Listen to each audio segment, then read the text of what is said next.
Lucy Elizabeth after the sister who had died not long before her own birth. Patty had no more strength. There were no reserves to draw on, no means by which to rally. She has been, ever since, Jefferson said, and still continues, very dangerously ill. Chapter 14. To burn on through death. Mrs. Jefferson has at last shaken off her tormenting pains by yielding to them, and has left our friend inconsolable. Jefferson friend Edmund Randolph to James Madison. His wife was dying. The latest child, the second Lucy Elizabeth, was Patty Jefferson's sixth in 10 years. Patty was only 33, but her body was exhausted. The tensions and exertions of the war, culminating in the family's evacuation of Monticello, exacerbated the state of her health. She may have suffered from tuberculosis. By the early summer of 1782, she was confined to her bed. Her husband refused to leave her side. Day after day, week after week, month after month, Jefferson was never out of calling, his daughter Patsy recalled long afterward. He spared himself few details of his wife's care, helping her take medicines and guiding cups to her lips. Either at her bed or in a small room nearby that opened onto hers, he kept vigil. Patty, too, craved Jefferson's company. Her eyes ever rested on him, ever followed him, according to family tradition. When he spoke, no other sound could reach her ear or attract her attention.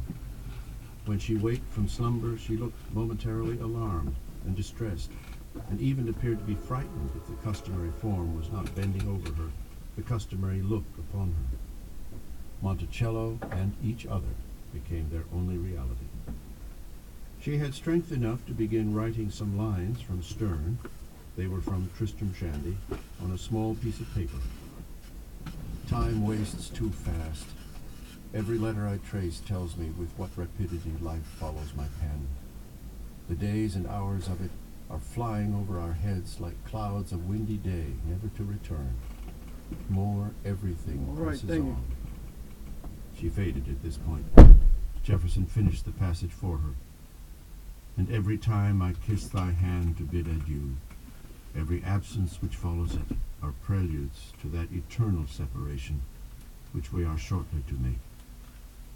Sterne's message here is tragic, unrelentingly so, for even moments of human communion and love are seen not as fulfilling in themselves, but ephemeral, a stark yet realistic vision of life. James Monroe sensed the scope of the crisis and the depth of his patron's sadness.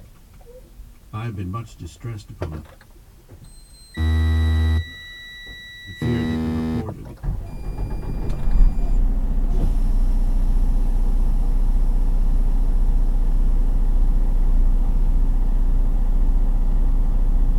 heating day would inform me she was no more.